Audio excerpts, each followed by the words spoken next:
Mr. Micky Dolenz.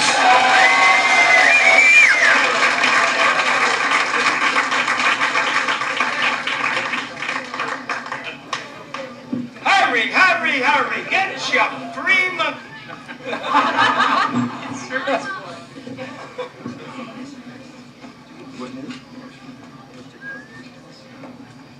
Yes, everybody's going to get a CD this evening. A free CD.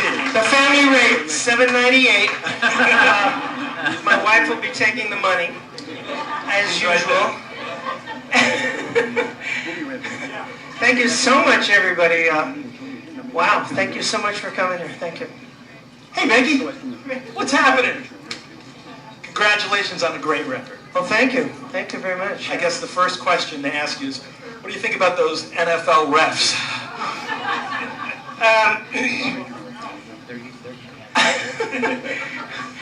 I don't watch football. I was afraid of that.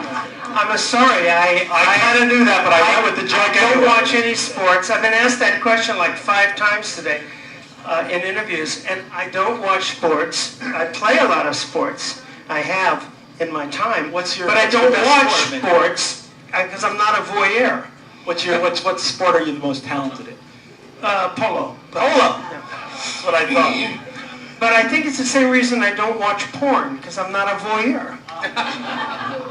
Too much information. I played a lot of tennis in my life, but I really never watched it. I play golf now. I try, and but I've never been a sports watcher. Right. So the whole ref thing, and well, you know. You know what's going on. Oh yeah, no, I watched in the news, and I didn't see the actual play. Did you? Oh, I did. 155 times. They really screwed it up, right? Absolutely. So how much did the guy get paid? Well, we don't know. They were the refs that worked in like the girls' lingerie league. Apparently, is where these refs. No, I meant how much did he get bribed? I don't know. That's what I'm saying. I don't know where these refs come from. Yeah. Let's start with talking about the most requested song on Breakfast with the Beatles for the last 3 weeks. Good Morning, Good Morning by Micky. I swear to God. I swear to God. Well, thank you. It's a true thing. Thank you. The story behind that, for those of you that don't know, is that when I went to England the first time, I met Paul, had dinner, and he invited me to a session at Abbey Road Studios where they were recording this new album called Sergeant something. Magical. Something. And I don't know whatever happened to that album because it was like really good. It was Sgt. Pepper. And I showed up the next day in the middle of the day. Limo picked me up, and I don't know, I guess I was thinking I was going to be some crazy Beatlemania, fun fest loving, freak out, psychojello thing. So I dressed accordingly with my paisley bell-bottoms and my tie-dyed underwear and my hair up in curls and beads and things and glasses, and I'm like feeling no pain. And I show up in the middle of the day, and there's at Abbey Road Studios, and it's like a big, studio like this. Just the 4 guys, fluorescent lighting, just them playing. And I'm like, where are the girls? And I looked like a cross between Ronald McDonald and Charlie Manson. I just must have looked so stupid. And the 4 guys are just sitting there in folding chairs, just in t-shirts and jeans, just playing, and I really felt so stupid. And John Lennon actually looks up and says, "Hey, monkey man." That's what he called me, monkey man. You want to hear what we're working on? And he points up to George Martin, who's up in that studio at Abbey Road. The control room was up there. And he points up, and George Martin is sitting in standing there in a 3-piece suit at 2 o'clock in the afternoon, because you had to. The way they EMI, right now. well, it was like uniform. EMI, you had to be dressed. And he hits the button on a 4-track tape recorder, only 1 track more than his suit. And I hear the tracks for Good Morning, Good Morning. Of course, that was just blazed, burned into my neural pathways. obviously forever, because I was, even at that, I was a huge fan. I had an autograph book in my pocket. I didn't have the nerve to bring it out, but you know, I was a huge fan. So it's burned into my brain. A few months later, I come back to LA, and I'm directing an episode of the Monkees that I had also written. And I said, you know, this first scene could really use, you know, a song, like a wake-up song. And call the Beatles and see if we can get the song off Sgt. Pepper. And they did. I don't know how it happened. I don't remember if I called or Apple or somebody called. And to my knowledge, it's like one of the first you never hear the Beatles on ever TV. In 68 or 9, ever you heard a Beatle tune, you know, on TV or on a film, and I had it on the thing. So over the years, you know, again, I just like was burned into my brain, and I started noodling around and came up with this version, which actually, for those musicologists, I actually switched the time signatures around. I know it's a terrible thing to do to a Beatles song, but I did. I switched it around from you know, 4/4 to, you know, triplets, and now it's triplets and 4. Anyway, I'm very, very proud of it. And then, of course, the amazing Mr. David Harris, the producer and arranger of so many. There's a stand-up. This guy here, we would not be here tonight. I'm telling you, this guy did an incredible job of taking my sometimes ridiculous and screwy ideas and just turning him into magic. David, I can't thank you enough for what you did with all these songs. Speaking of David, you do the title track, the Harry Nilsson song "Remember," which has got an amazing arrangement. It's almost twice as long as the originals. Tell us why you chose that song and a little bit about the great Harry Nilsson. Well, Harry, of course, one of my dearest friends in the world, and his lovely Una is here joining us tonight. Thank you so much, Una, for coming. She was there when he wrote it. I was there when he wrote it, and it's a song I always wanted to redo, or not redo, to you know, sort of cover. But I thought, there's no way in the world you're going to cover, you know, there's no possible way you can cover this song, you know. But we gave it a hell of a shot, and again, David's magic, you know, we gave it this wonderful, interesting, you know, different sort of revisioning, and then we recorded it, and the groove was just so amazing that we just let it run on and on and on and on. And then David sent it to Phil Kagi, this amazing guitar player, of course, in Nashville. And Phil, when you hear it, you'll hear this, probably one of the greatest guitar solos I've ever heard. And Phil, who heard this, you know, and did it, and then came to my house and heard it, he said it was one of the highlights of his life, was playing, because David, in his incredibly evil, demented way, wrote this like guitar solo that starts out in 9/7 time or something, then goes to 4/8.5, and then 3.5 and 12, and it's like, and I'm like, what are you doing? He says, I can do it. And if you listen to and the musicians loved this section, because it went from every time signature I think in the world, right? I think you and Stephen Schwartz have come up with like time signatures I didn't know existed. And they don't in this dimension. They only exist in alternative universes. Tell me about Sugar Sugar. Now, why is that on this record? Well, that's a good story.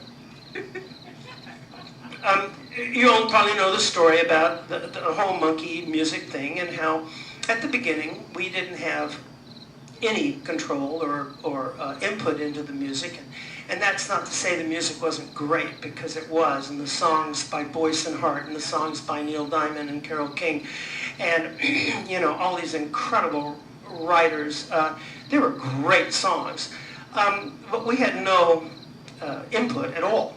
Nothing to say about it at all. And Mike, specifically, you know, I think he'd been promised maybe he'd have some of his music in there. And they were like, no, I'm sorry, this, you know, we're going in this direction with Donnie Kirshner and, you know, the pop songs. And so at a certain point, Mike sort of propagated a palace revolt, as you've probably all heard. And Donnie Kirshner got fired, and the next song that I was supposed to record, according to legend, is Sugar Sugar. We had this Palace Revolt, and I left, went to England, actually. I bailed on the recording session, went to England, and that's when I met Paul and that other stuff happened. And Donnie was fired, he went away, he hired cartoon characters, because they can't talk back, and recorded a great song, and it was a great pop hit, a huge, huge, wonderful pop hit. Well, I tell David this story, during our early sessions of noodling and stuff like that. And he says, wow, that's a great story. Let me see what I can do with that. And I said, you gotta be kidding! There's no way I'm gonna record. It's now one of my favorite cuts. Because it's really a dirty song. It's really naughty. And now it's like one of my favorite ones. And I want to just back up a second and explain a little bit about the process that grew over time to create this project, which I'm so proud of. David badgered me for years. We met at a polo match in the 90s or something, and he said, I have a studio, I love your voice, I'm a fan, and I want to record. And I'm like, that'd be really great. And I was busy, I was going and doing musicals and doing touring and stuff, and I thought, I don't know if I have the time and the energy to just go and, do spec stuff. But he kept badgering me. And finally I went out to his place, and with my guitar, and I started noodling on a couple of tunes. Good Morning, which I'd come up with this kind of weird, version. And a couple of others like Johnny Be Good. And by the way, Johnny Be Good is on there because it was my audition piece for the Monkees. That's what got me the gig. I can't remember a couple of others one of the things I wrote, a little country tune, and a couple of, and I'm a Believer with a country kind of version. And so and he played me stuff, and we played back and forth, and out of that came this idea, this narrative of a scrapbook, an audio scrapbook of my life in music, mainly. These songs that for some reason or another had made an imprint on my brain, and that it would keep coming around, or that had an important moment in my life, something like Remember, because I remember Harry sitting there at the piano, just, what do you think of this? Give us one good Harry Nilsson story. Just one. I can't. Come on. Just a clean. Oh my, it wasn't like that. There are just too many. There's just too many, He was such a dear man and such a wonderful friend, and still I'll tell you a Harry Nilsson story, but it's like sort of a sidereal story. And this will give you a good idea about how we and our friends think of Harry. I was in New York, and Glenn Campbell and Jimmy Webb were doing Feinstein's and their little bit. And I've known Jimmy for years and years, and Jimmy, of course, and Harry were very close, and I and Jimmy and Harry, and we would just hang out all the time. I spent 2 years at Jimmy's house one night with Harry. And Jimmy, and I go backstage. I hadn't seen Jimmy in 5 years. I mean, a long time, maybe more, And I walk in, we look at each other, we walk up to each other, and we go, Harry. And started crying. And he said, there's not a day go by that I don't think about Harry. And that's similar to me. And if you haven't seen the great Harry Nilsson, he was such an inspiration to so many people. Reminds me of a similar character in the 50s called Neil Cassidy, who had a huge influence on that zeitgeist. And Harry had, I think, a similar influence on our zeitgeist. Because, the name of the documentary is Who's Harry Nilsson? Why is everybody talking about him? Because he influenced so many people, like from the ground up, and didn't care about the fame, didn't want to be, didn't want to know. So that's the Harry Nilsson story. So since the album is in the can, as they say, what's your favorite track on the album, listening back when you hear it? It changes every time I hear it. Yeah, because What's today's favorite song? Boy, you know, it's tough because everyone, you know, has this moment in my life, so it depends on kind of my mood. If I'm in a kind of up, kind of, you know, I'm kind of an up mood, it may be an old-fashioned love song, which Paul had given me and said, you know, you want to record this? And I, in my stupor at the time, I just, that's cool, Paul, yeah.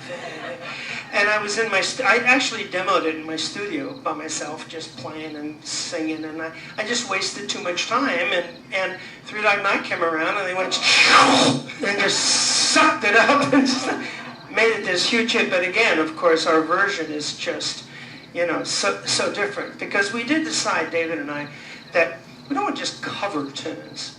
You know, I didn't want to make it a karaoke thing, you know. So if we are going to do a tune, and we did talk about this, and you know, because we had other songs on the list, but we did not want to just cover a tune necessarily, you know. Thanks. Watch that, I know that guy, that could be dangerous. This is water. Do not drink water. Fish have sex in water. This is... It's his idea. So we... fish don't have sex in wine.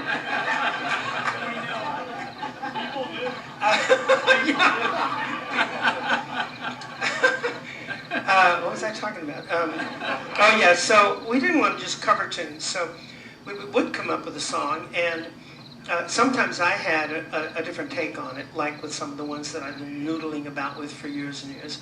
And then, like David would like, I told him the story of Diary. I said, there's a few songs that I should have done, you know. And one of them was Diary. David Gates had given it, you know, to me in the early days. And I had decided, and again, in my stupor, I shouldn't be doing a ballad right now. So I passed on it. And of course, a few years later, actually, Brett, you know, have a huge hit.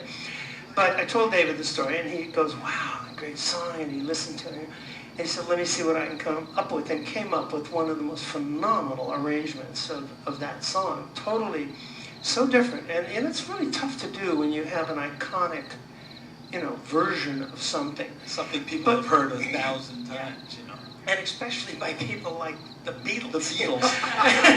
Well, you know, Joe Cocker, you know, sort of broke the ice on that. I mean, he was the one that originally, basically, I think the first one. You'd know better than I. But he was like the first one that said, no, you can go back and re-envision something, a great song. And back then it was almost sacrilege. You're doing a Beatles song. You can't do that. But now it happens, of course, you know, more often than not, but it's still really tough to do. It was very tough for me to even consider it with Harry's Remember. And I would never even attempt without you. It's like just stupid. But so David came up with this amazing arrangement of Diary, and that's one of the should-haves. That and good old-fashioned love song was like I was offered that I should. I was also offered that Peggy Lee actually eventually did. That was one that I probably made the right decision, because at 23, is that all there is?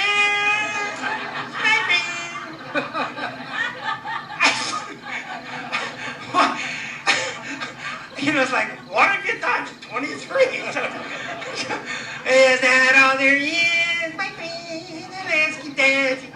So I probably made the right decision with that one. Now, Micky, you were on Breakfast with the Beatles. All these years, you do things on stage and things like that. But you gave us one note in the opera voice. Just give us one. It's very impressive. Please. Yeah!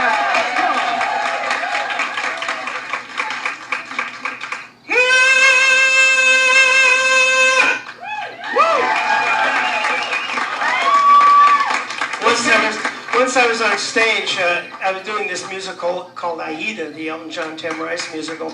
Wonderful musical. I was singing this big song like that. It's like, like son, and it was it takes place in Egypt. And in the middle of the song, I'd done it for about 2 years, this show, and I'm like, every night it's the same, and you know, you're like, oh, and I'm thinking of my laundry list. And all of a sudden, I lost it, and the words are gone to the second verse, and I'm like, and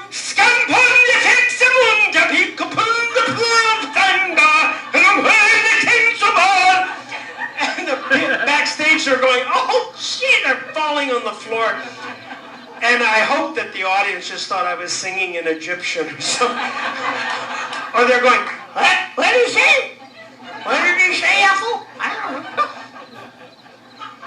No, I trained, I started training late in life, really, and a wonderful, wonderful vocal coach named Eric Vitro, who I actually credit on the album. You know, he saved my voice. I mean, you know, really incredible vocal coach.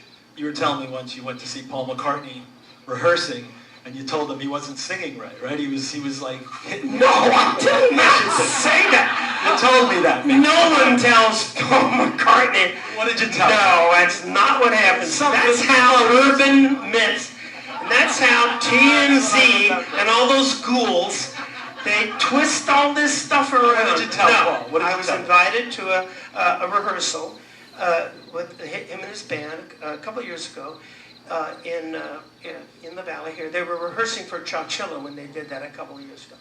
And I mean, again, I'm like, I want the autograph, you know. But he's been always so gracious and wonderful to me. And he's singing, he's rehearsing and doing all his songs. And I'm the only one there. And it's just the band and me. And it was actually one of the guys in his band that were when we his wife, one of the guys in the band, I can't remember who it was. His wife's the vocal coach, and we're talking just about vocal training, and that's all. And I said, you know, I went to a vocal coach, and you know, and I was worried because I didn't want to sound like Mario Lanza. And Paul says, you should be so lucky. And that was it. Paul sings fine. He doesn't have a problem at all, you know. But I do recommend, I mean, you know, to anybody, you know, if you're going to be a singer, you need to train the muscle, you know. It's like a tennis player or something, or you gotta train the muscles, because, you know, your vocal cords are like these little muscles, and you got to keep them in shape, and you got to, you know, keep them loose. So let's take a couple of questions. Anybody got anything on their mind they want to ask Micky in this section right here? This guy right here. So, it's $1 a question. No, you don't have to. I'll repeat the question.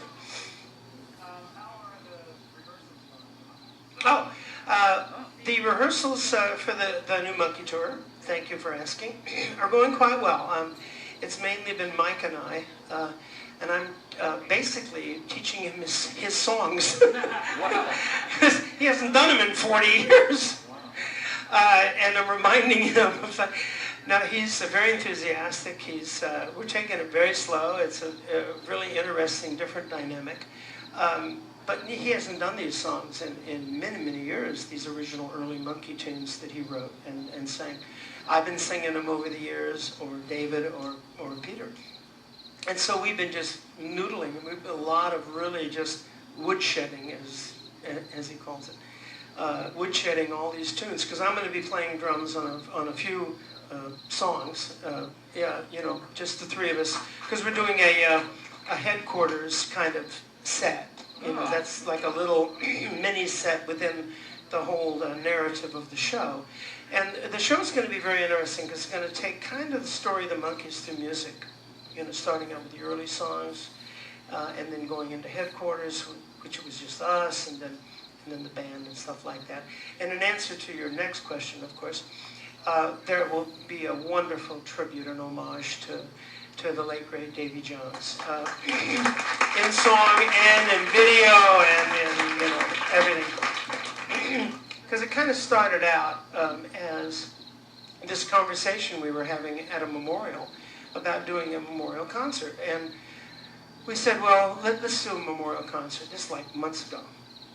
Actually started earlier than that. Like in the last Monkee tour, we talked about doing a 45-year sort of anniversary of the release of Headquarters, and doing that as, because these days they do like a whole album. Some people do the whole album. So we started talking about that long ago.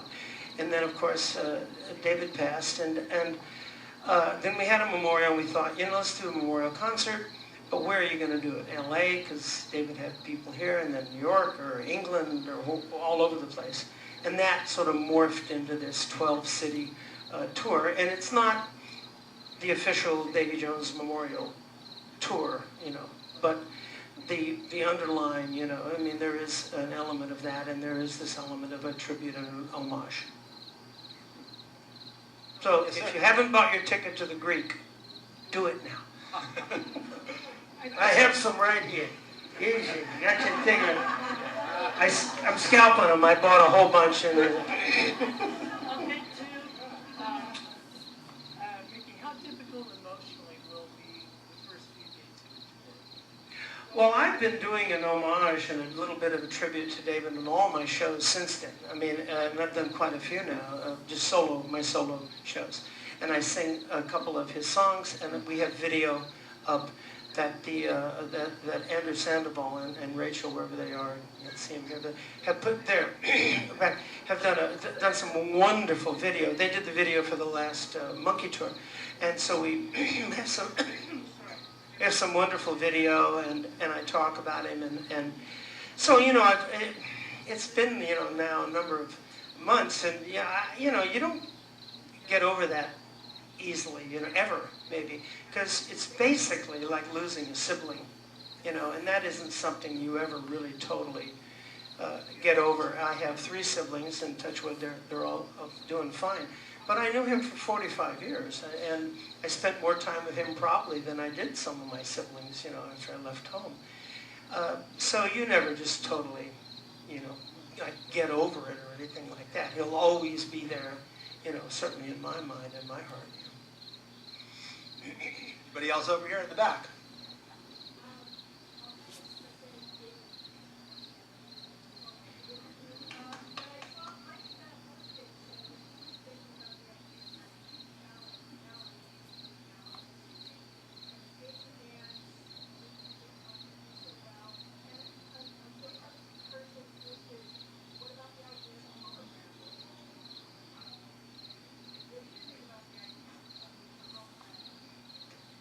No, we're going to have Rodney Bingenheimer.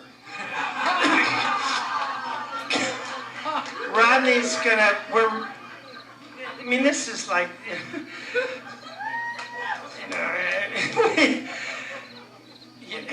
there's no thoughts of, well, first of all, there's no thoughts of replacing Davy, so that whole stupid thing is just nonsense, of course. But what we have discussed is doing what is not uncommon. I mean, you're bringing out celebrities to sing, in a particular city. Jimmy Fallon would be great to come out and sing. Or do what U2 does. Bono brings up somebody from the audience. We've discussed that, and I think that's quite likely, is that we say, who's going to come up, who wants to come up and sing Daydream Believer with us from the audience? And that's the kind of thing we're talking about. Or when we get to LA or the Greek and have people that played on some of the original stuff, some of the other musicians on some of the original recordings come up and play, if they're available and if they're around. When we had this memorial, Neil Sedaka came up and sang like 2 or 3 songs he'd written for David at the memorial, just on the piano. So there's a lot of love and respect out there. So that's the kind of thing we're talking about, it's just having people, not every single show in every single city, but if people are available, if they're around, to come up and just celebrate, not just the, David's passing and stuff, but just the whole thing. How about on this side? Anybody got any questions?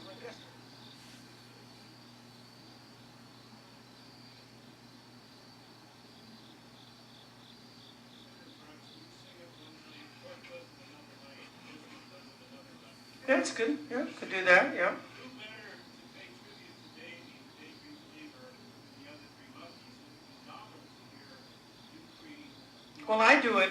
every show. No, but I mean, in context of the Monkees. And I don't actually know if Peter does it in his show, I'm not sure. But I do it, you know, all the time. Yeah, that's a good idea. And then part 2. Since it's only a 12-city tour and a lot of people won't see this, are there any plans for a live CD or DVD of this? We're talking about all that, you know, the documenting it, as it were. You know, the short answer is I don't know. Whether or not it ever goes past this 12-city tour, I can't tell you that either, because we have to find out if at the end of 12 cities we haven't killed each other. You know, we're still talking.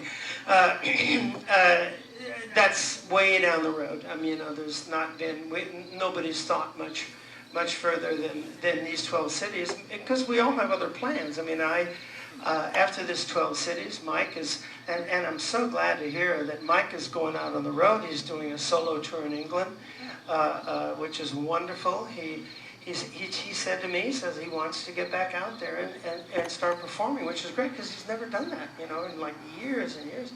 He's has a little spring tour going on in the States, you know, eventually. And we'll see what happens after that. In January, I'm doing Hairspray again in concert with, it's a concert performances with the Baltimore Philharmonic and the Indianapolis Philharmonic, with John Waters narrating, which is going to be kind of cool. So who knows what happens after all that. Yes, sir. No, we're not recording. We don't have the time. We'd love to. I mean, I would love to. I don't have a problem. You know, we recorded this, I think, was quite a wonderful little album called Justice back in '97. And, you know, I'm quite proud of that little album, and we toured with it in England.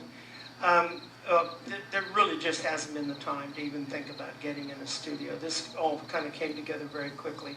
But you never know. Down the road, yeah, right. Down the road, who knows, you know. Like I say, we're not really thinking too far past the end of November, because you know, it's tough enough to figure all that out. Yes, sir. Oh, sorry.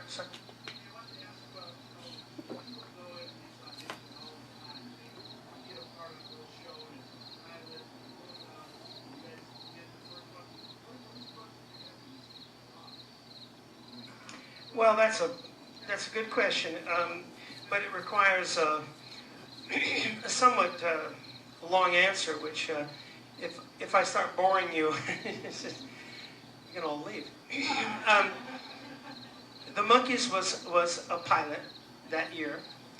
There was 3 or 4 other pilots about music shows that year. I was up for all of them. There was one like a Beach Boys kind of surf band show. Don't remember the name. There was one Christy Minstrel's Family sort of big Mighty Wind thing. No, it was. That was the big show. I don't remember that one. And there was one like a folk show, Peter, Paul and Mary kind of thing. And I can't remember the name, but Andrew will know. The Happeners. Thank you, Andrew. Andrew Sandoval, ladies and gentlemen. Andrew Sandoval. He's my Wikipedia live.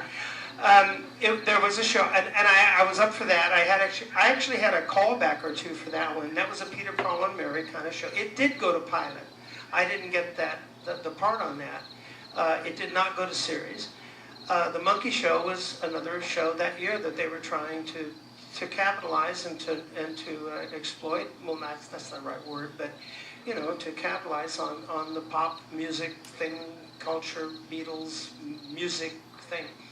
And the auditions were extensive. I'd already had a series when I was a kid, so I was kind of familiar with the process. The auditions were extensive. I mean, more than I'd ever done on a TV show, because it required singing and playing. You had to be able to sing. You had to be able to play. I played Johnny B. Good on the guitar. You had to be able to act, of course, and you had to be able to improvise. I remember the original auditions were heavily weighted towards improvisation, spontaneity. And I was actually very uncomfortable to that, because I was used to a script and say your lines and go home. So these auditions, I remember them going on for like months. I don't think they did, but it felt like callback and a callback, and a screen test and another screen test and a music test and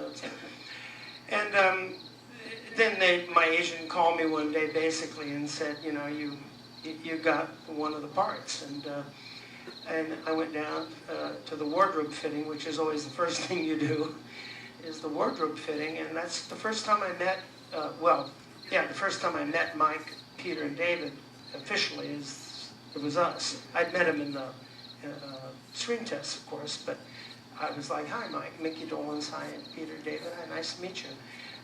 You guys are the Monkees. And it started from there. You know, the first couple of years was just, you know, it's so intense. I don't remember a whole lot. I'm told I had a great time.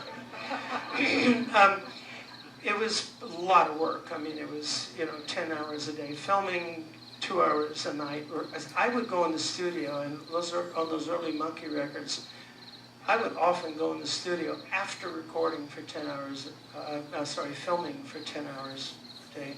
I would go in the studio and sometimes do 2 or 3 lead vocals a night, in one night. And like 1 take, 2 takes, gone. And I listened to some of that stuff and I can tell, oh God, that's grim. And then rehearsing on the weekends for the upcoming, you know, concerts and touring, because it was all part of the plan. So I don't remember getting any sense of how big it had become, how popular, how you know, what had happened, until we went on the road and outside of LA, because here it was just like furniture, you know, your furniture. And there would, you know, occasionally be a fan at the gate and stuff, but, you know, it was not like today. Until I went on the road, we had no clue